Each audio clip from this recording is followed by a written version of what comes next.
Hi friends, welcome back to my channel Hima smart life. నేను హిమబిందు. ఎలా ఉన్నారు అందరూ బాగుండాలని కోరుకుంటున్నాను.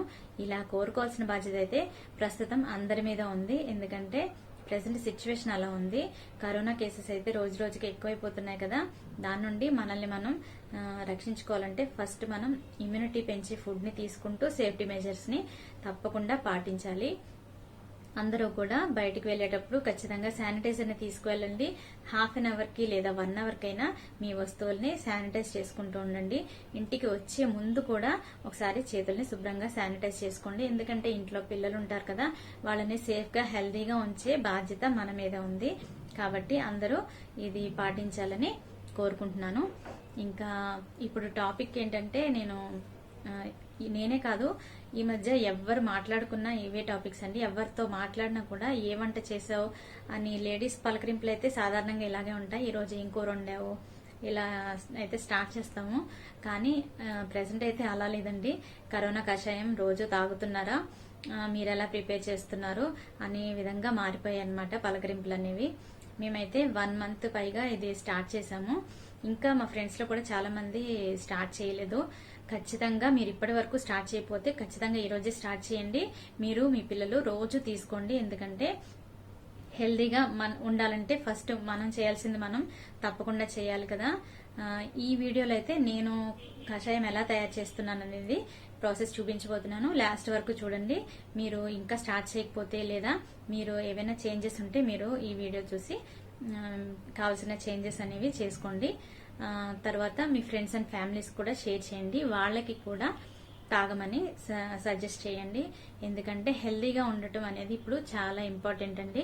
ఇది కరోనానే కాదు, ఈ కషాయం అయితే రెగ్యులర్ డైలీగా తీసుకోకపోయినా నార్మల్ టైమ్స్ లో కూడా మనకి జలుబు దగ్గు నుంచి చాలా మంచి రిలీఫ్ ని ఇస్తుంది. ఇది పూర్వం నుంచి వస్తున్న పద్ధతే ఇప్పుడు మనకి అదే ఆధారమైందనమాట. సో ప్రాసెస్ అయితే ఇప్పుడు స్టార్ట్ చేస్తాను, మీరు చూడండి. కషాయం తయారు చేయడానికి ఏమేమి తీసుకుంటున్నానో ముందుగా చూడండి. తులసాకు, పసుపు, లవంగాలు, దంచిన మిరియాల పొడి, దాల్చిన చెక్క, జీలకర్ర, అలాగే అల్లం ముక్క, ఇవన్నీ కూడా ఇప్పుడు వాటర్లో యాడ్ చేసి కషాయం ప్రిపేర్ చేద్దాం.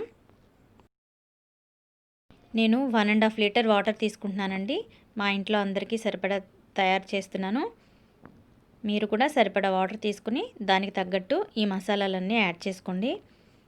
ఇప్పుడు తీసుకున్న ఈ మసాలా దినుసులన్నీ కూడా ఇందులో ఒక్కొక్కటిగా యాడ్ చేసుకోవాలి. ఇందులో మనం వాడే ప్రతి దానికి కూడా ఒక ప్రత్యేకమైన ఔషధ గుణం ఉంటుందండి. ఇవన్నీ కూడా మనకి జలుబు, దగ్గు లాంటి వాటి నుండి చాలా మంచి రిలీఫ్ని ఇస్తాయి. ఇప్పుడే కాదు, ఎప్పుడైనా సరే మనకి జలుబు చేసినా, దగ్గు వచ్చినా వింటర్ సీజన్లో కూడా మనం ఈ కషాయాన్ని తీసుకోవచ్చు. ఇవన్నీ యాడ్ చేసిన తర్వాత బాగా మరిగించాలండి. వాటర్ అంతా కూడా సగం అయిపోయే వరకు మరిగించుకోవాలి. అప్పుడే అందులో ఉన్న ఔషధ గుణాలన్నీ కూడా వాటర్లోకి మనకి వస్తాయి.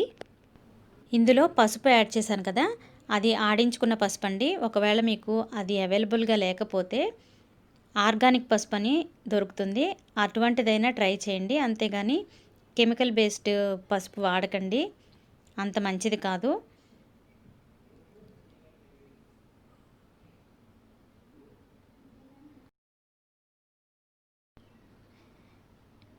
బాగా మరిగిందండి. వాటర్ అంతా కూడా హాఫ్ అయిపోయింది. ఇప్పుడు స్టవ్ ఆఫ్ చేసుకుని కొద్దిగా చల్లారనివ్వాలి. మనం ఎంత వేడి తాగగలం అనుకుంటే అంతవరకు చల్లారి పెట్టుకోవాలి. తర్వాత గ్లాస్లో వేసుకోవాలి.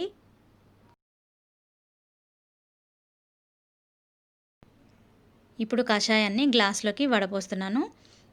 కొంచెం ఎక్కువ వేడి ఉన్నప్పుడు తాగగలిగితేనే మంచిదండి. అలాగే పిల్లలకి కూడా కనీసం గోరువెచ్చగా ఉన్నప్పుడే తాగించడానికి ట్రై చేయాలి. పూర్తిగా చల్లారితే ఉపయోగం అంతగా ఉండదు.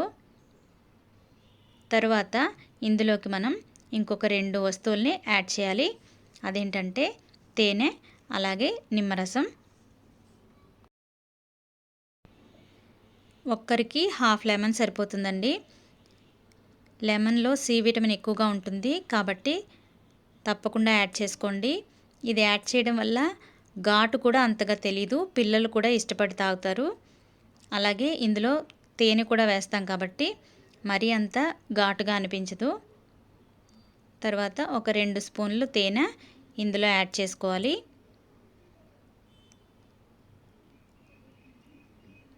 తేనెని ఉదయాన్నే పిల్లలకి ఎంప్టీ స్టమక్ మీద తినిపించినా చాలా మంచిదండి.